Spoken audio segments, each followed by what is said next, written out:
আবারও বঙ্গোপসাগরে একটি ঘূর্ণাবর্তর জন্ম হয়েছে। এই মুহূর্তে আমরা দেখতে পাচ্ছি যে উত্তর বঙ্গোপসাগরে নতুন করে আবারও একটি ঘূর্ণাবর্ত দানা বাঁধছে। এই ঘূর্ণাবর্ত পরবর্তীতে আরও একটু শক্তিশালী হয়ে নিম্নচাপের আকার নিয়ে দক্ষিণবঙ্গের জেলাগুলিতে ব্যাপক ঝড় বৃষ্টি ঘটাতে পারে এমনই সম্ভাবনা রয়েছে।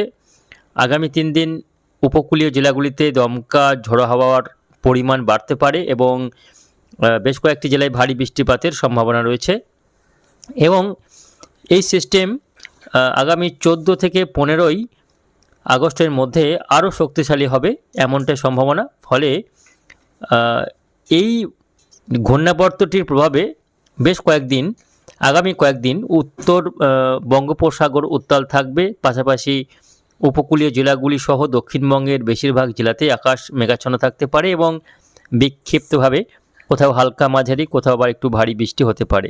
সঙ্গে উপকূলীয় জেলাগুলিতে ঘন্টায় 50 থেকে 55 কিলোমিটার গতিবেগে দমকা ঝোড়ো হাওয়া বয়ে যেতে পারে এমনই সম্ভাবনা রয়েছে। সুপ্রিয় সুধী দর্শকবৃন্দ, আজকে হচ্ছে আগস্টের 11 তারিখ মঙ্গলবার। এই মুহূর্তে আবহাওয়া দপ্তরের গুরুত্বপূর্ণ খবর। আসুন আমরা শুরুতেই দেখে নেব যে আজকে মঙ্গলবার সারাদিন আবহাওয়া কেমন থাকবে, তারপর আমরা আগামী 5 দিনের আবহাওয়ার আপডেট আপনাদের জানিয়ে দেব। তো রিকোয়েস্ট করব অবশ্যই ভিডিওটিকে শেষ পর্যন্ত দেখবেন। এই মুহূর্তে আপনি কোন জেলা থেকে দেখছেন অবশ্যই আপনাদের জেলার নামটি আমাদের ভিডিওর কমেন্ট বক্সে লিখে জানাবেন। দর্শক বন্ধুরা, এই মুহূর্তে আমরা সরাসরি স্যাটেলাইটে দেখতে পাচ্ছি যে একটি সিস্টেম ধীরে ধীরে ঘনীভূত হচ্ছে উত্তর বঙ্গোপসাগরে, যেটা আগামীতে শক্তি আরও বাড়াবে এবং বৃষ্টি নিয়ে আসছে বাংলার জন্য। চলতি বছর ঘন ঘন নিম্নচাপ ঘূর্ণাবর্ত তৈরি হলেও এখনও সেভাবে পর্যাপ্ত বৃষ্টির দেখা নেই দক্ষিণবঙ্গে। তবে উত্তরবঙ্গে প্রথম থেকেই বৃষ্টি হয়ে চলেছে, ভারী বৃষ্টির দেখা মিলেছে অনেকবারই। সেই তুলনায় দক্ষিণবঙ্গের এখনও বৃষ্টির যথেষ্ট ঘাটতি রয়ে গিয়েছে। আগামীতে এই বৃষ্টির ঘাটতি পূরণ হবে কি না তা নিয়ে এখনও সংশয় রয়েছে। যাই হোক, আমরা দেখে নেব প্রথমে আজকে মঙ্গলবারের আবহাওয়ার আপডেট, তারপর আমরা আগামী কয়েকদিনের আবহাওয়ার আপডেট আপনাদের জানাবার চেষ্টা করব। তো দর্শক বন্ধুরা, আজকে মঙ্গলবার দেখা যাচ্ছে সকাল থেকে আকাশ কিন্তু বেশ পরিষ্কারই থাকবে দক্ষিণবঙ্গের জেলাগুলির ক্ষেত্রে। বেশিরভাগ ক্ষেত্রে আকাশ কিন্তু পরিষ্কার থাকবে এবং রোদের তেজ গতকালও ছিল যেমন, এবং দিনের বেলায় তাপমাত্রা লাফিয়ে লাফিয়ে বৃদ্ধি পেয়েছে, বেড়েছে ভ্যাপসা গরম। 35 থেকে 36-37 ডিগ্রি সেলসিয়াস তাপমাত্রা উঠেছে দক্ষিণবঙ্গের জেলাগুলিতে। তার পাশাপাশি ভ্যাপসা গরমে কার্যত নাজেহাল হতে হচ্ছে।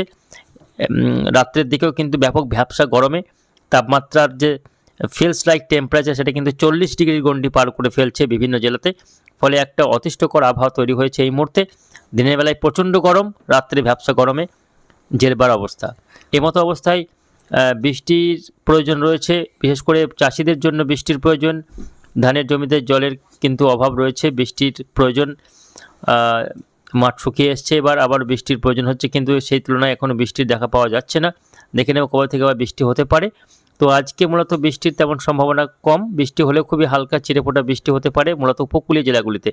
কলকাতা, 2 24 পরগনা, 2 মেদিনীপুর, ঝাড়গ্রামের বিভিন্ন এলাকায় বিক্ষিপ্ত হালকা বৃষ্টি হতে পারে। সবথেকে বৃষ্টি হওয়ার সম্ভাবনা বেশি রয়েছে উড়িষ্যার গায়ে যে সমস্ত এলাকা রয়েছে, উড়িষ্যা সংলগ্ন জেলাগুলিতে, মেদিনীপুর, ঝাড়গ্রামের কিছু কিছু এলাকায় আজকে বৃষ্টি হওয়ার সম্ভাবনা রয়েছে। বৃষ্টি হতে পারে 24 পরগনার নামখানা, ফেজারগঞ্জ, হলদিবাড়ি, তার সঙ্গে কাকদ্বীপ, এই সমস্ত এলাকা, কলকাতা সহ আশপাশের এলাকা ছিটেফোঁটা হালকা বৃষ্টি হলে হতে পারে।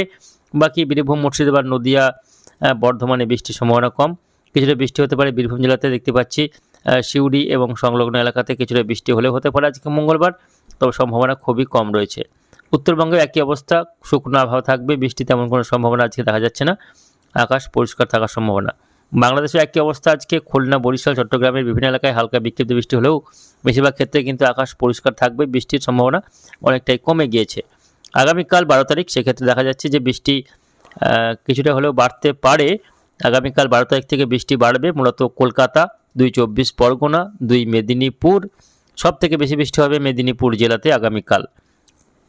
তার পাশাপাশি বাংলাদেশের খুলনাতে বৃষ্টি হালকা থেকে মাঝারির সঙ্গে ভারী বৃষ্টি হতে পারে আগামীকাল। 12 তারিখে বৃষ্টির সম্ভাবনা বেশি রয়েছে খড়গপুর, বালিচক, বেলদা, ঝাড়গ্রাম, এদিকে গোপীবল্লভপুর, আরামবাগ, কতুলপুর, বিষ্ণুপুর, সোনামুখী, বর্ধমানের কিছু কিছু এলাকায় আগামীকাল বৃষ্টি হতে পারে। দক্ষিণ 24 পরগনার বিভিন্ন এলাকায় আগামীকাল বৃষ্টির পরিমাণ বাড়বে। কলকাতাতেও হালকা বিক্ষিপ্ত বৃষ্টি হতে পারে, তেমনই সম্ভাবনা রয়েছে, যেহেতু ঘূর্ণাবর্তটি খানিকটা শক্তি বাড়াতে পারে। এবং বৃষ্টি পরবর্তীতে বুধবার অর্থাৎ আগামীকাল বৃষ্টি বাড়তে পারে। নদিয়া জেলার কিছু কিছু এলাকায় বৃষ্টি হতে পারে, পূর্ব বর্ধমান জেলাতেও বৃষ্টি হতে পারে, মুর্শিদাবাদ জেলাতেও হালকা ছিটেফোঁটা বৃষ্টি হলেও হতে পারে আগামীকাল। তবে উপকূলীয় জেলাগুলিতে বৃষ্টির সম্ভাবনা বেশি রয়েছে। 13 তারিখ হতে হতে দেখা যাচ্ছে যে এই সিস্টেমটি শক্তি বাড়িয়ে ধীরে ধীরে কিন্তু নিম্নচাপে পরিণত হতে পারে।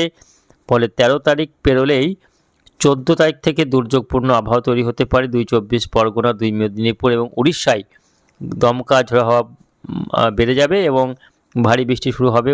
মেদিনীপুর জেলা, 24 পরগনা জেলাতে ভারী বৃষ্টি শুরু হতে পারে 14 তারিখ থেকে। বাকি জেলাগুলিতে হালকা বিক্ষিপ্ত বৃষ্টি।